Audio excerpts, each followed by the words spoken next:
जय श्रीराम. हर हर महादेव. मी सचिन पाटील. मध्यंतरी आरक्षणाच्या समर्थनार्थ अनेक बैठकी झाल्या, अनेक सभा झाल्या. अनेक मंडळांनी काही कार्यक्रम आयोजित केले आणि त्या कार्यक्रमामध्ये कीर्तनाची कार्यक्रम प्रामुख्याने होती. कीर्तनाचे जे कार्यक्रम झाले त्या कीर्तनाच्या कार्यक्रमांमध्ये कीर्तनकारांना आवर्जून सांगण्यात आलं मंडळांकडून, नियोजन बैठकी मध्ये जे कीर्तनं झाली किंवा समर्थकांनी ज्या सभा घेऊन जिथे कीर्तनं केली मराठा आरक्षणाच्या समर्थकांनी, मराठ्यांनी, तिथे एक आवर्जून गोष्ट सांगण्यात आली कीर्तनकारांना की तुम्ही तुमच्या कीर्तनाच्या माध्यमातून सुद्धा मराठा आरक्षणावर बोला. कीर्तनकारांच्या बाईट घेण्यात आल्या वेगवेगळ्या ठिकाणी जाऊन की तुमचं मराठा आरक्षणावर काय मत आहे. आणि बऱ्याच ठिकाणी कीर्तनकारांनी व्हिडिओ स्वतःहून बनवले, काही लोकांनी बनवायला भाग पाडलं, काही लोकांनी आग्रह केला. आणि असं केल्यानंतर आता जेव्हा हे एक वादळ थोडं शांत झालं मराठा आरक्षणाचं, मराठ्यांचं, आता त्या कीर्तनकारांना जात आहेत धमक्यांचे फोन. त्या कीर्तनकारांच्या विरोधात येत आहेत व्हिडिओज. आणि हे धमक्यांचे फोन, हे व्हिडिओज किंवा हे जे धमक्या देणारी लोक आहेत, हे लोक काही ती लोक नाही आहेत की ज्यांच्यातून मराठा आरक्षण मागितलं, म्हणजे ओबीसीच्या माध्यमातून नाही, तर हे पॅन्थर वगैरे ह्या ज्या संघटना आहेत, तथाकथित दलित संघटना, ह्या आता ते धमक्या करून त्यांना फोन करून त्यांना धमक्या देत आहेत. काही कीर्तनकारांनी माफ्या सुद्धा मागितलेल्या आहेत. तर जेव्हा या कीर्तनकारांच्या ज्या सभा झाल्यात आणि त्यांना मराठा आरक्षणावर बोलायला लावलं, ज्या लोकांनी त्या सभा घेतल्या, ज्या मंडळांनी त्या सभा घेतल्या, ती मंडळं, ती लोक ह्या गोष्टीची जबाबदारी घ्यायला पुढे येणार का? त्यांची तयारी आहे का की महाराज तुम्ही काळजी करू नका, ते कोणाची मायवॅली, त्याला मला द्या त्याचा फोन, मी करतो त्याला हँडल, मी बोलतो तिच्यासोबत. अशी किती मंडळं आहेत जे महाराज मंडळींच्या मागे उभी आहेत. त्यांनी काढता पाय घेतला, आम्ही सांगितलंच नाही, हे महाराजांनी स्वतःच म्हटलं.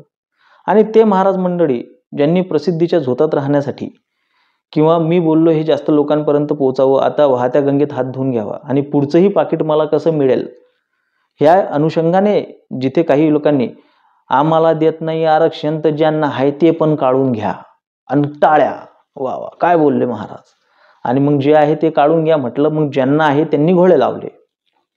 तर अशा पद्धतीने आपण जे बोललोय त्याची जबाबदारी आपण स्वतः सुद्धा घ्यायला तयार आहोत. आणि घेऊन मग काय करायचं तर माफी मागायची. यानं काय होणार आहे? कीर्तन हे एक वेगळं क्षेत्र आहे, सामाजिक राजकीय क्षेत्र ही वेगळी आहेत. तुम्ही जेव्हा दोन्हीची मिसळ करता आणि तुम्हाला जेव्हा माफी मागण्याची वेळ येते अशा गोष्टीसाठी, तेव्हा बदनाम कोण होणार? बदनाम काय होणार? ते बदनाम होणार ते कीर्तन परंपरा. ती नारदाची गादी आहे. नारदाच्या गादीवरून बोलताना सप्रमाण संदर्भांसहित सगुण चरित्रे परम पवित्रे सादर वंदावी, ज्याही कीर्तनाच्या मर्यादा आपल्याला घालून दिलेल्या आहेत त्या मर्यादा सांभाळूनच आपण बोलावं. मी वारंवार सांगितलेलं आहे की कीर्तनाची गादी ही प्रबोधनाची गादी नाही, समाज प्रबोधनाची गादी नाही. आज अलीकडे तुम्ही तो अर्थ केलाय. हे कोण काढलं, याला काय शास्त्रीय प्रमाण आहे मला माहित नाही. बरीच लोक बोलताना म्हणतात की बाबा जगद्गुरु तुकोबारायांनी सुद्धा समाज प्रबोधन केलं आणि तुम्ही असं कसं म्हणता की हे समाज प्रबोधनाची गादी नाही. तर त्या अज्ञानी अडाणचोट लोकांना मला एक गोष्ट सांगायची आहे की जगद्गुरु तुकोबारायांनी जे प्रबोधन केलं ते पारमार्थिक प्रबोधन आहे.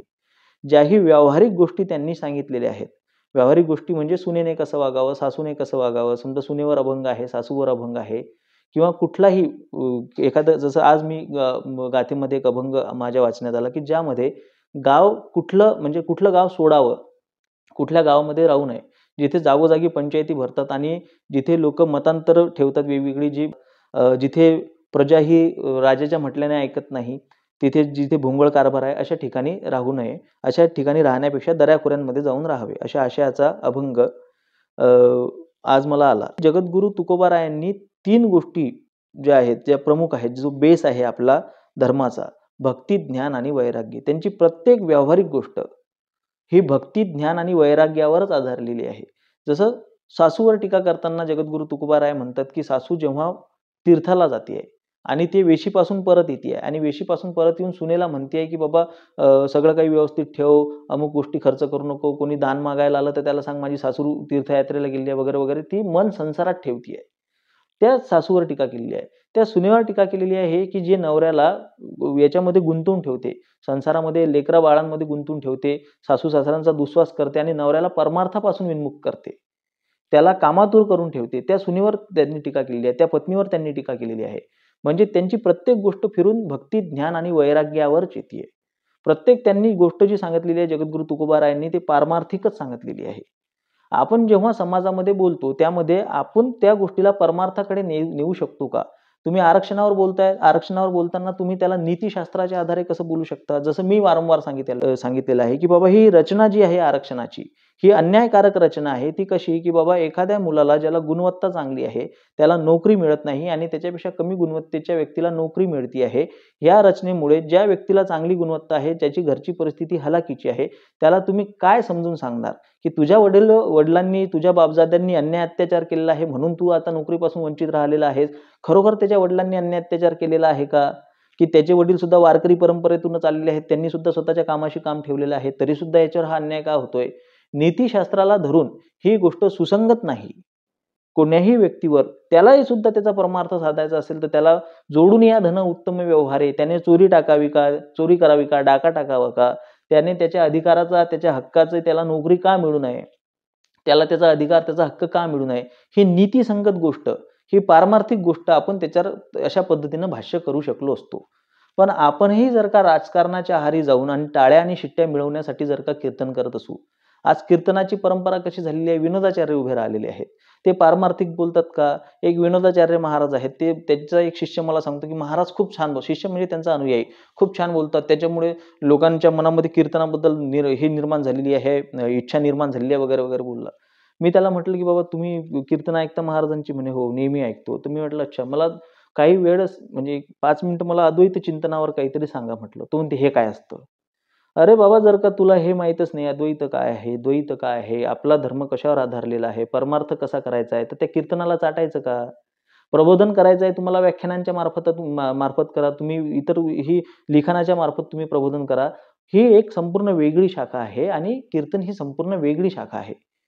गो कथा कन्येचा विकारा हे जगद्गुरू तुकोबारायांनी पाप सांगितलेलं आहे. जिथे कीर्तन करावे तिथे अन्नही न सेवावे. तरी सुद्धा जे कीर्तनकार मानधन घेतात त्यांच्या सुद्धा समर्थनात मी याच्यासाठी बोललो होतो. जेव्हा शरद तांदळेंनी टीका केली होती, की बाबा हा धंदा झालाय कीर्तनाचा. तर तू ज्या व्यासपीठावरून बोलतोय शरद तांदळे, ते व्यासपीठावर सुद्धा तू पैसे घेऊनच गेलेला आहेस आणि ह्या लोकांनी फुकट कीर्तन करावं ही तुझी अपेक्षा का आहे आणि कशासाठी आहे? तर एक माफक आज आज रोजी खर्च वाढलेला आहे. आज रोजी लोकांकडे रोजगार उपलब्ध नाहीये. तो काळ असा होता जगद्गुरू तुकोबारायांचा, की बाबा कीर्तन आणि त्याचा व्यवसाय हे 2 वेगळ्या गोष्टी असायच्या. आज कीर्तनाचाच व्यवसाय झालेला आहे. दुर्दैवाची गोष्ट आहे पण खरी आहे. तसा तर कथेचा विकार करूच नये. जगद्गुरू तुकोबारायांनी वारंवार ही गोष्ट सांगितलेली आहे. गाथेमध्ये त्याचे खूप प्रमाणे मिळतात. पण जर का तुम्हाला त्याची गरज पडतच असेल, तर तुम्ही एक चांगला उत्तम व्यवसाय निवडावा आणि कथेसाठी लागणारा खर्च तो एवढा घ्यावा. पण आज लोकांचा तो व्यवसाय झालेला, धंदा झालेला आहे. व्याख्यान हा धंदा झालेला आहे. अभिमानाने लोकं सांगतात, "मी इतके पैसे घेतो व्याख्यानाचे." अरे मग काय करतोयस तू? छत्रपती शिवाजी महाराजांचं व्याख्यान करतोय. विकतोयस तू महाराजांना आणि तुला त्याचा अभिमान आहे. ज्या गोष्टीची लाज वाटायला पाहिजे, त्या गोष्टीचा मला अभिमान आहे. मुळात ही गोष्ट म्हणजे हा जो धंदा झालेला आहे प्रत्येक आणि कमर्शियलायझेशन आलं, की त्यातलं तत्व संपून जातं. ज्या लोकांना याची सुद्धा कल्पना नाही, की कीर्तनामध्ये काय करायला पाहिजे. जसं मी सांगितलं, की सगुण चरित्रे परम पवित्रे. मी म्हणजे शांतीब्रह्म एकनाथ महाराजांनी सांगितलेलं आहे. मी याआधी बोललोय, की सगुण चरित्रे परम पवित्रे सादर वंदावीत. नरस्तुती कथेचा विकारा हे नको दातारा घडू देऊ. तुम्ही त्या व्यासपीठावर गेल्यानंतर नरस्तुती करू नये, कथेचा विकारा करू नये. तुम्ही व्यासपीठावर गेले, त्या नारदाच्या गादीवर पाय ठेवल्या-ठेवल्या तुम्ही आयोजकांची हातभर लांब यादी काढून स्तुती करायला लागतं. त्यांच्या स्तुतीवर तुम्ही हे करता काय म्हणतात त्याला काव्यरचना करायला लागतं, की हे असे, ते तसे, मी यांना इतक्या दिवसाचं ओळखतो. अरे तू त्या गादीवर उभा आहेस, तिथे फक्त परमेश्वराची स्तुती झाली पाहिजे बाळा. तुला हा अधिकार नाही आहे. मध्यंतरी एक महंत आले. त्या महंतांनी सांगितलं, की बाबा डॉक्टर बाबासाहेब आंबेडकरांनी कशा पद्धतीने संत गाडगे महाराजांच्या सांगण्यावरून बौद्ध धर्माचा स्वीकार केला. बौद्ध धम्माचा स्वीकार केला आणि त्याच्यावर ते मोठमोठ्यानं त्यांनी मोठी-मोठी ती भाषणं दिली. त्याच्यावर त्यांनी व्याख्यान वगैरे केलं आणि ते महंत आहेत. खाली मी कमेंट पाहतोय, त्या कमेंटवर आमच्या ह्याच्यात ढवळाढवळ करू, बाबासाहेब आंबेडकरांनी संपूर्ण अभ्यास करून याचा स्वीकार केलेला आहे, कोण्या संताच्या म्हटल्यानं केलेलं नाहीये. आजही ती क्लिप YouTubeवर उपलब्ध आहे. तुम्ही खाली जाऊन फक्त कमेंट वाचा. कशाला हात दाखवून अवलक्षण करून घ्यायचं? कशाला नको तिथं नाक खुपसायचंय? काय गरज आहे तुम्हाला हे करायची? हा तुमच्या कीर्तनाचा, तुमच्या प्रवचनाचा भाग आहे का? काय गरज आहे मी म्हणतो.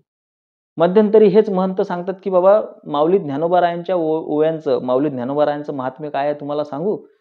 हां, सांगा महाराज काय आहे? तर महाराज म्हणतात, की डॉक्टर बाबासाहेब आंबेडकरांचं एक मुखपत्र निघायचं, मूकनायक. त्याच्यावर सुद्धा हे माऊली ज्ञानोबारायांच्या ओव्या लिहायचे. हे माऊली ज्ञानोबारायांच्या ओव्यांचं महात्म्य आहे. अरे, काय बोलतोय आपण? माऊली ज्ञानोबारायांच्या ओव्यांचं महात्म्य दाखवण्यासाठी ते कुठल्यातरी मुखपत्रावर लिहून येतंय, हे त्याचं महात्म्य आहे का?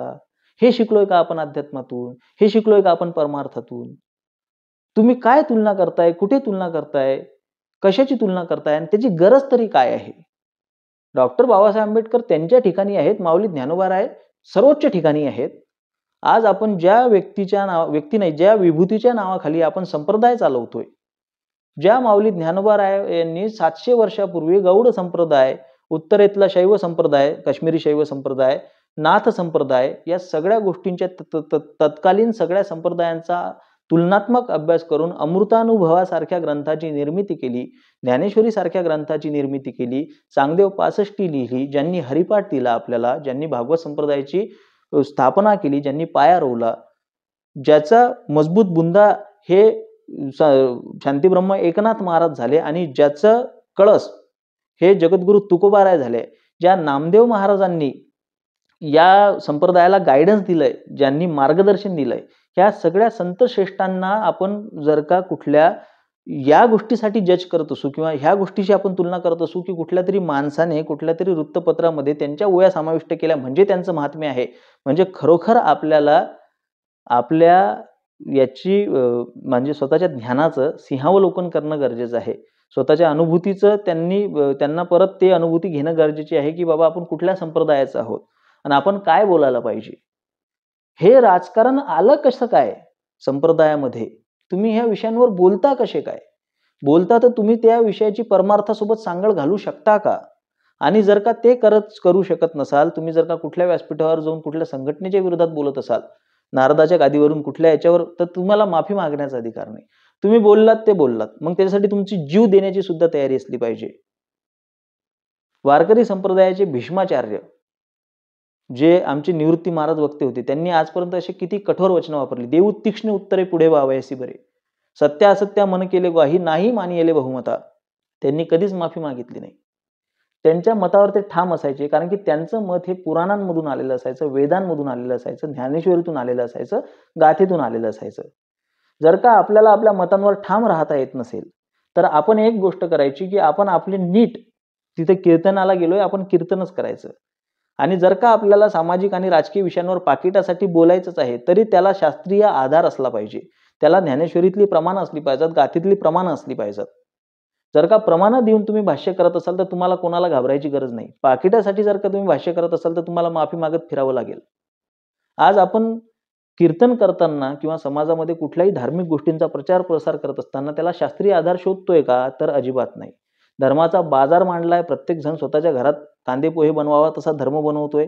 त्याला आधार असो त्याला नसो. 19व्या शतकात जन्माला आलेले अमका समाज, ढमका समाज, टमका समाज त्याच्या आहारी आम्ही गेलेलो आहे. व्हॉट्सअप आमचं हे झालेलं हे धर्मपीठ झालेलं आहे. आमचे 4 शंकराचार्य आहेत, आमचे 5 वैष्णवाचार्य आहेत, आमचे 13 आखाडे आहेत, त्याचे महंत आहेत. त्याच्याबद्दल आम्हाला किती ज्ञान आहे? हा खूप मोठा प्रश्न आहे. तर ह्या सगळ्या सांगायचं तात्पर्य एवढंच आहे, की जर का तुम्ही कीर्तनाच्या गादीवर असाल, तर जबाबदारीने बोला. जबाबदारीने भान ठेवून बोला. कुठल्याही राजकीय विषयावर व्यक्त होताना प्रचंड जबाबदारीने व्यक्त व्हा आणि तो राजकीय विषय तेव्हाच हातात घ्या, जेव्हा त्याचा परमार्थाशी काही संबंध असेल. जर का तुम्ही त्याला परमार्थाशी जोडू शकत नसाल, ती संपूर्ण जर का भौतिक आणि सामाजिक आणि राजकीय जर का ती गोष्ट असेल, कारण की मी परत सांगतो, कीर्तन हे समाज प्रबोधनाचं माध्यम नाही, ते परमार्थाचं माध्यम आहे. परमार्थातूनच समाज प्रबोधन होईल हा भाग वेगळा. इंद्रिय संयमातूनच धर्माची स्थापना होईल हा भाग वेगळा. मुळात परमार्थच समाजाला योग्य दिशा देऊ शकते हाही भाग वेगळा. पण तुम्ही समाजाला योग्य दिशा देण्यासाठी परमार्थ सोडून तुम्ही राजकारण करत बसू नका. ते तुमचं काम नाही. आणि जर का ते करत असाल तर ते प्रचंड जबाबदारीने करा. तुम्ही जर का मराठा आरक्षणावर बोलत असाल तर त्याला नीतिशास्त्राशी जोडून बोला. त्याला न्यायशास्त्राशी जोडून बोला. आणि ते कसं न्यायसम्मत आहे, कसं अन्यायी आहे हे दाखवून द्या. तुम्हाला विक्टिम कार्ड खेळता आलं पाहिजे. तुम्हाला हे दाखवून देता आलं पाहिजे, की मराठ्यांवर कसा अन्याय होतोय. कोणा दुसऱ्याचं काढून घ्या. किंवा तुम्ही ह्या रचनेवर तुम्ही घाव घालू शकता, की बाबा ही रचना आम्हाला मान्य नाहीये. ही रचना ही अन्यायकर्ती आहे. ज्या लोकांना तुम्ही प्रस्थापित म्हणताय त्या लोकांवर. अशा पद्धतीचं आपण बोलू शकतो. जर का शब्दांची जुळवाजुळव आपल्याला करता येत नसेल, जर का आपलं शब्दज्ञान हे जर का कीर्तनापुरतं मर्यादित असेल, मुळात कीर्तनकाराचं शब्दज्ञान मर्यादित नसतं. तो प्रचंड विद्वान असतो म्हणून तो कीर्तन करत असतो. ती खूप आदराची गादी आहे. त्या गादीला आपण आदर दिला पाहिजे आणि तिथून बोलताना भान ठेवून बोललं पाहिजे. आजकाल कुत्र्याच्या छत्रीप्रमाणे कीर्तनकार झालेले आहेत. काही लोकं पुरोगामी कीर्तनकार म्हणून स्वतःला सांगतात. तिथं मार्क्स आणि लेनिन सुद्धा सांगायला लागलेले आहेत. तिथं वेगवेगळ्या महापुरुषांची ते कीर्तनं करायला लागलेले आहेत. हे अत्यंत चुकीचे, हे महापाप आहे, जघन्य अपराध आहे. कारण ते कीर्तनाच्या मर्यादेच्या बाहेरच आहे. विठोबाची सोडून, त्या परमेश्वर परमात्म्याची स्तुती सोडून तुम्ही कोणाचीही स्तुती त्या व्यासपीठावरून करू शकत नाही. तुम्ही जगद्गुरु तुकोबाराय आणि माऊली ज्ञानोबारायांबद्दल बोलणार तर त्याच्यातही सांगितलं की सगुण चरित्रे परमपवित्र, ते संप्रदायाशी जुळलेली सगुण चरित्र आहेत. त्याची स्तुती तुम्हाला करावी लागेल, कारण ते सुद्धा कीर्तनाची मर्यादा आहे. तुम्ही छत्रपती शिवाजी महाराजांबद्दल जर का बोलत असाल की ज्या माणसामुळे, ज्या व्यक्तीमुळे, ज्या विभूतीमुळे अंगणातील तुळस आणि मंदिरावरचे कळस अबाधित आहेत, ज्यांना छत्रपती शिवाजी महाराजांना शंभूराजांना जे आम्ही महादेवाचा अंश मानतो, त्या आम्ही मानतो म्हणजे ते होतेच, ही आमची धारणा, संकल्पना आहे, हा आमचा विश्वास आहे. त्यामुळे त्यांना सुद्धा, ते सुद्धा त्या गोष्टी मध्ये येत नाहीत की नरस्तुतीमध्ये छत्रपती शिवाजी महाराजांचं नारदाच्या गादीहून केलेला उल्लेख हा नरस्तुतीमध्ये येत नाही. कारण की ते धर्माशी निगडित आहेत, त्यांनी धर्म राखलेला आहे. पण याच्या व्यतिरिक्त आपण काहीही बोलताना आणि शक्यतो कुठल्याही राजकीय विषयावर, कुठल्याही या अशा पक्षीय संघटनांच्या विषयावर बोलूच नये. आपल्याकडे जगद्गुरु तुकोबाराय आहेत, आपल्याकडे माऊली ज्ञानोबाराय आहेत, शांतीब्रह्म एकनाथ महाराज, एवढी मोठी संत परंपरा आपल्याकडे आहे. विठोबाराय आहेत आपले पंढरी आहे, आपलं पंढरपूर आहे, आपला परमार्थ आहे, आपलं अद्वैत चिंतन आहे, आपलं सगुण साकार पूजा आहे, आपली निर्गुण निराकाराची पूजा आहे. आपल्याला इतक्या सगळ्या गोष्टी बोलायला असताना, कर्मसिद्धांत असताना, क्रियामान कर्म असताना, प्रारब्ध असताना, संचित असताना, संचिताचा दाह कसा होतो, परमार्थाला कसं लागावं, ह्या सगळ्या गोष्टी आपल्याकडे असताना आपण ह्या विषयावर का बोलावं, हा प्रश्न कीर्तनकारांनी स्वतःला विचारणं गरजेचं आहे. माझे विचार पटत असतील तर सहकार्य असू द्या. धन्यवाद. जय श्रीराम. हर हर महादेव.